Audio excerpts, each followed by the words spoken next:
Hello, friends, and welcome to Spring at St. Andrew. It is my privilege to welcome you here today from the beautiful St. Andrew Sanctuary.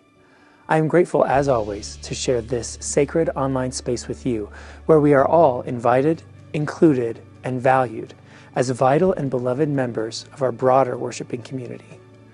St. Andrew is proud to be an open, affirming, inclusive congregation that welcomes all people into the full life and communion of our church. This includes saints and sinners, believers and skeptics, the lost and the found, the wanderers and the wanderers, families of all shapes and sizes, and people from every point along life's journey. No matter who you are or where you've been, no matter what you believe or even if you believe anything at all, you are welcome here and you belong here. If you have any questions about our church, prayer requests for our care team, or if you would like to get in touch with a member of our pastoral team or staff, please email info@gostandrew.com. If you would like to explore deeper engagement with the St. Andrew community through our many classes, group life gatherings, and service opportunities, you can email us directly at connect@gostandrew.com. We would love to hear from you. Just as a reminder, our full Sunday morning worship services, complete with music, prayer, announcements, liturgy, ministry spotlights, and the sermon, are live streamed on our YouTube page each week and permanently archived for viewing anytime. Lastly, to contribute a financial gift to the work and ministry of St. Andrew, you can always visit gostandrew.com/give or text St. Andrew to 28950. And now let's listen together to this week's scripture and sermon. Moses was keeping the flock of his father-in-law, Jethro, the priest of Midian. He led his flock beyond the wilderness and came to Horeb, the mountain of God. There the angel of the Lord appeared to him in a flame of fire out of a bush.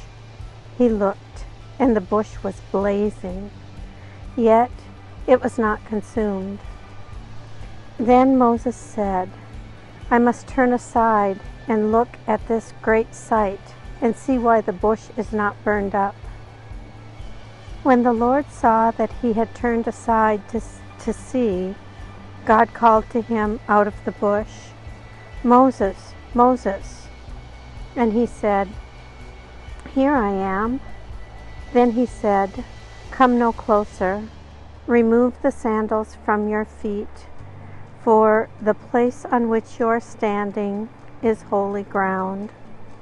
He said further, "I am the God of your father, the God of Abraham, the God of Isaac, and the God of Jacob." And Moses hid his face, for he was afraid to look at God. Then the Lord said, "I have observed the misery of my people who are in Egypt. I have heard their cry on account of their taskmasters. Indeed, I know their sufferings, and I have come down to deliver them from the Egyptians and to bring them up out of that land to a good and broad land, a land flowing with milk and honey, to the country of the Canaanites, the Hittites, the Amorites, the Perizzites, the Hivites, and the Jebusites. The cry of the Israelites has now come to me. I have also seen how the Egyptians oppressed them. So come, I will send you to Pharaoh to bring my people, the Israelites, out of Egypt."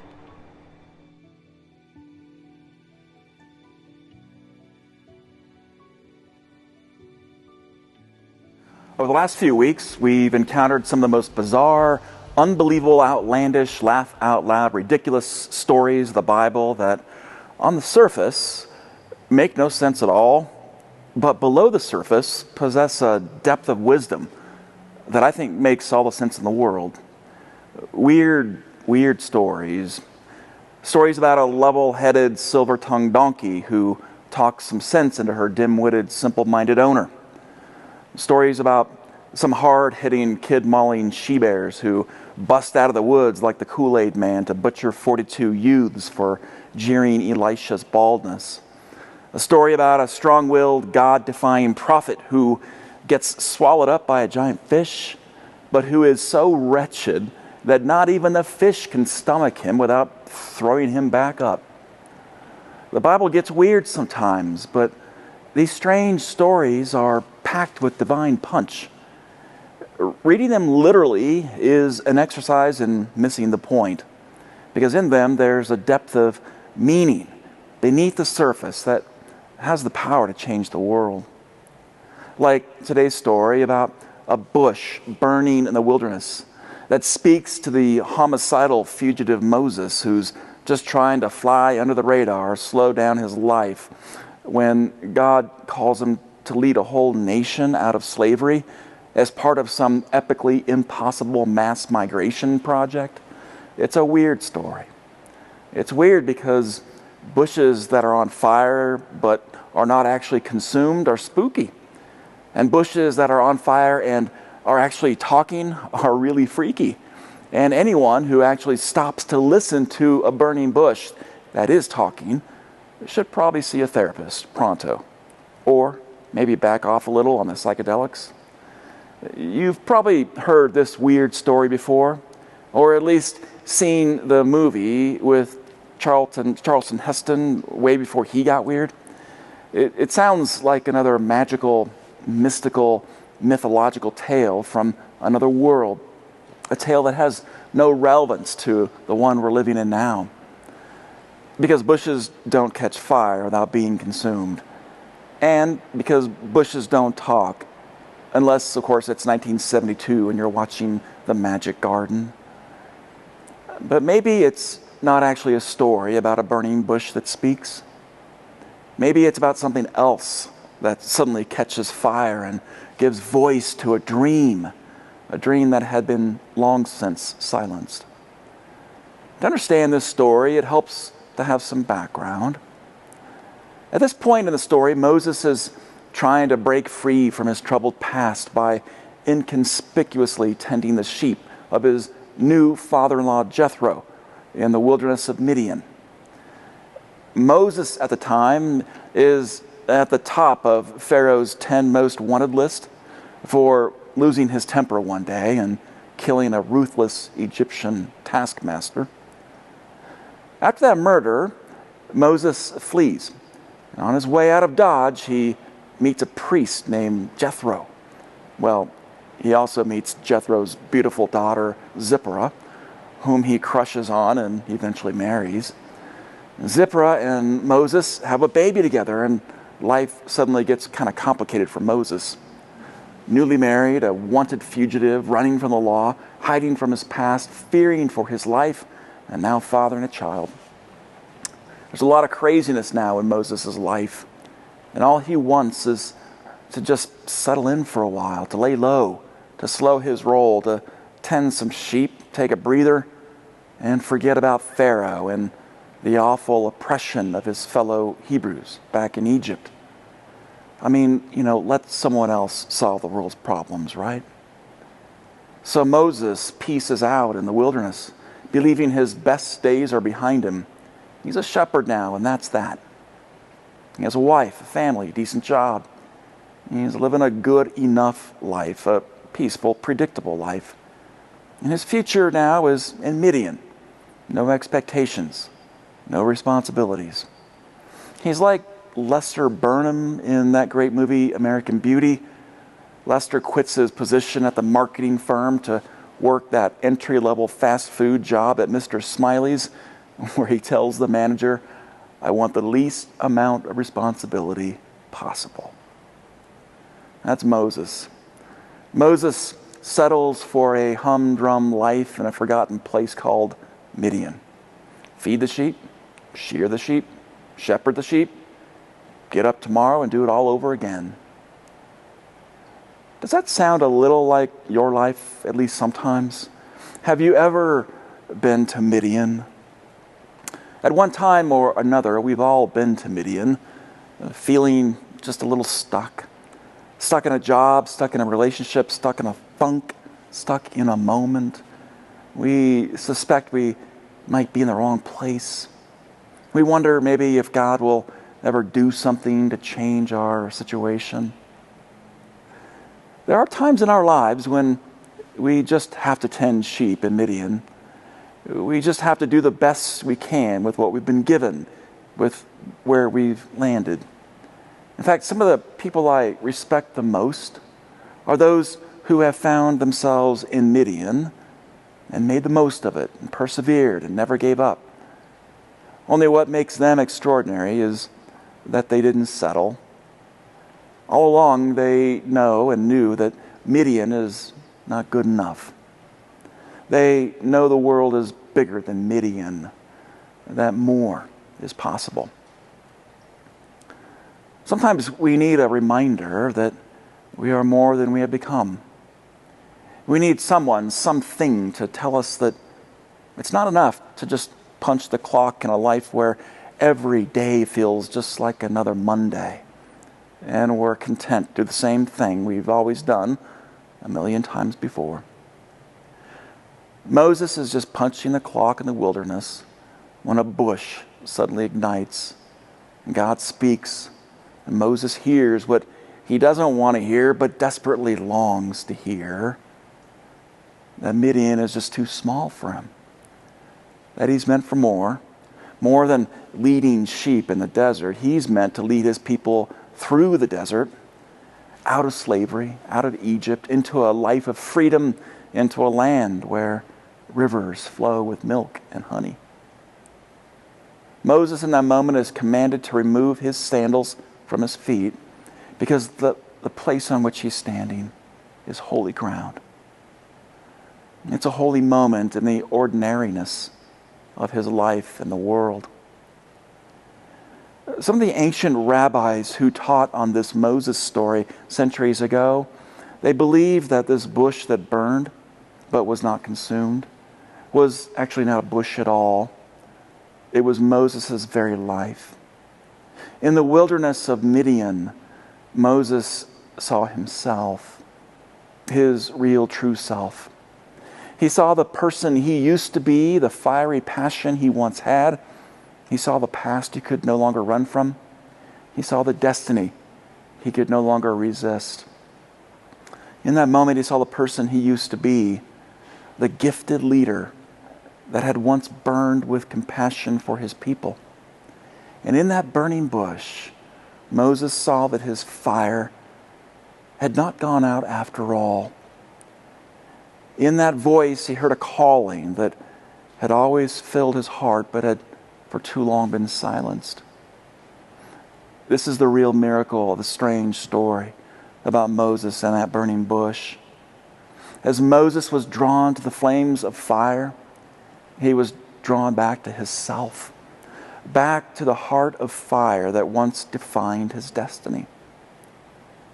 The ancient rabbis drew this linguistic connection between the flame of fire, in the Hebrew for flame, it's lavah, and the heart of fire, that word in Hebrew is lev.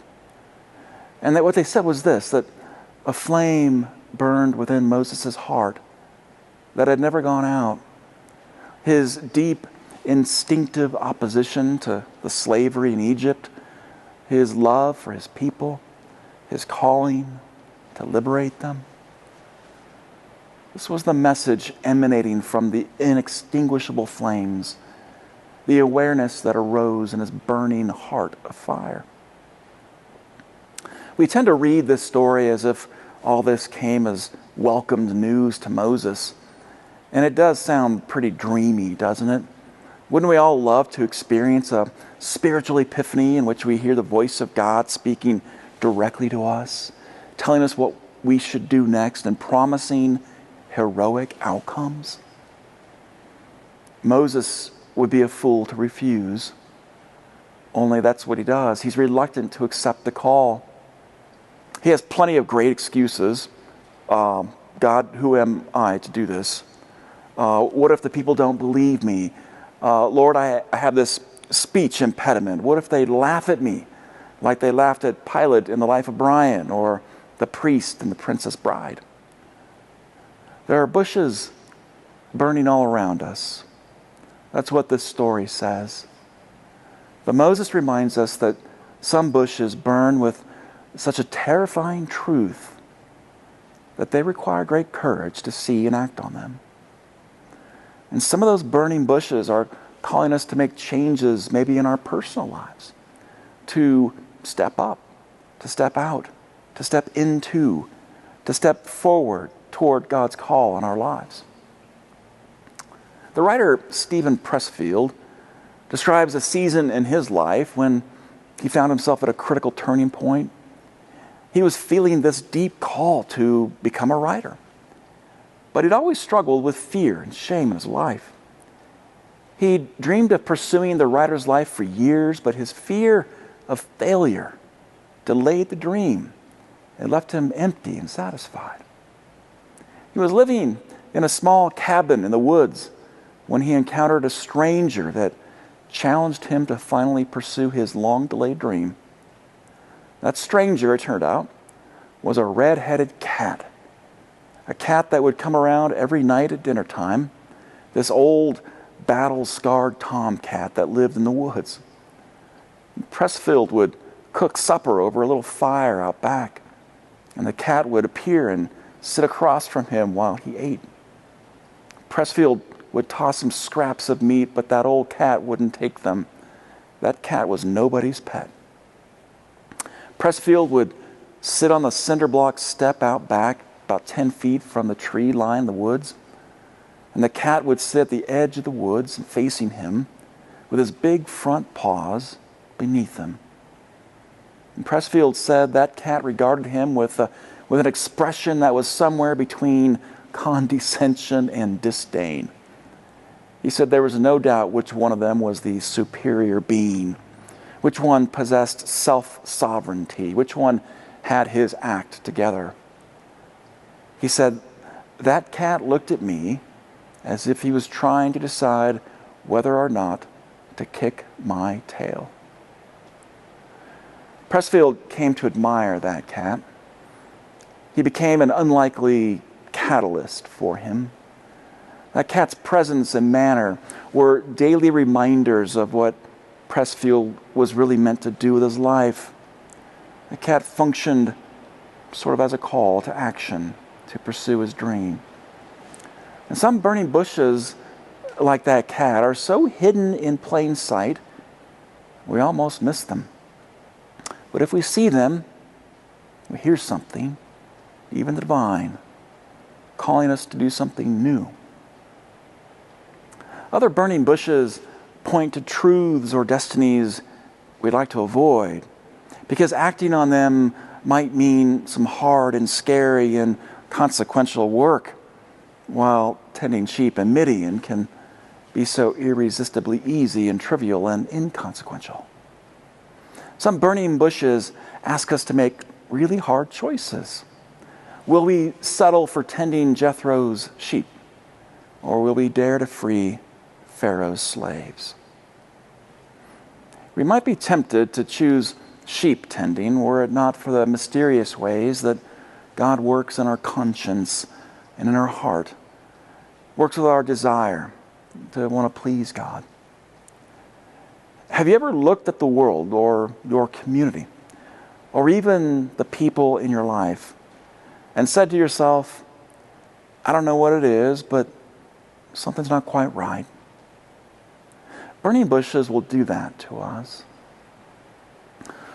Colson Whitehead's novel, The Nickel Boys, is a fictional story inspired by the true accounts of the Dozier School for Boys in Marianna, Florida.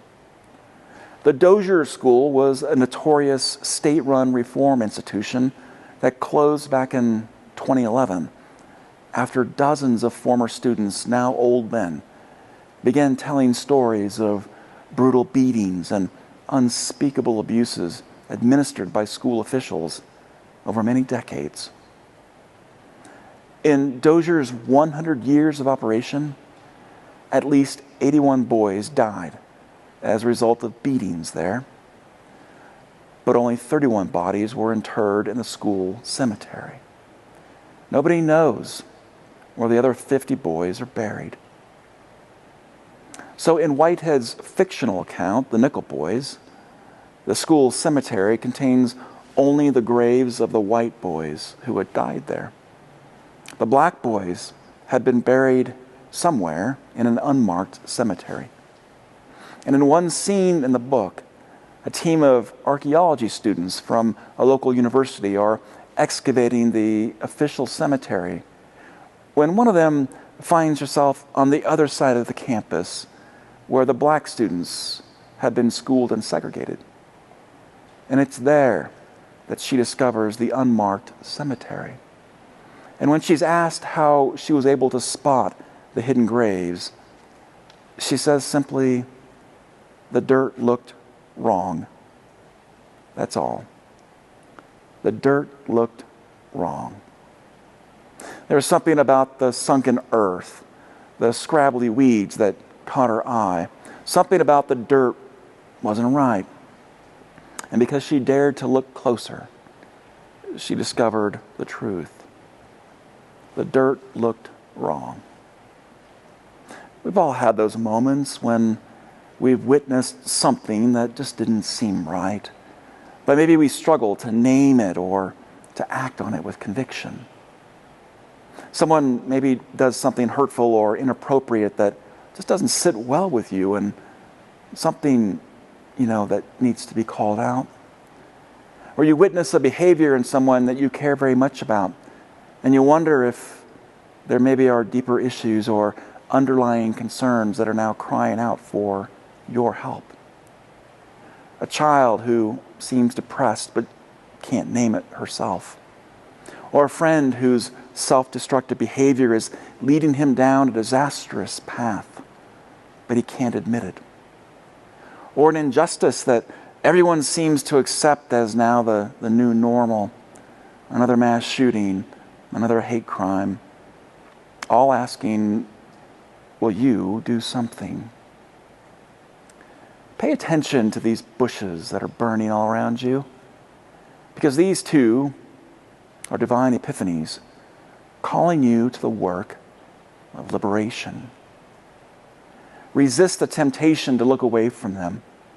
Walk toward them and behold them. And like Moses, listen deeply for what God would have you do about them. Because the pharaohs of this world are always counting on the fact that you and I are inclined to look away from them. Evil, injustice, suffering, oppression, these always thrive in a climate of denial and indifference. And Pharaoh is always banking on the likelihood that we'll look away. Pharaoh knows that denial is a powerful force that runs through our world and through our lives. Our takeaways for today: sometimes we need divine reminders that we are more than we have become. Burning bushes are often hidden in plain sight. And Pharaoh is always betting on the odds that we'll turn away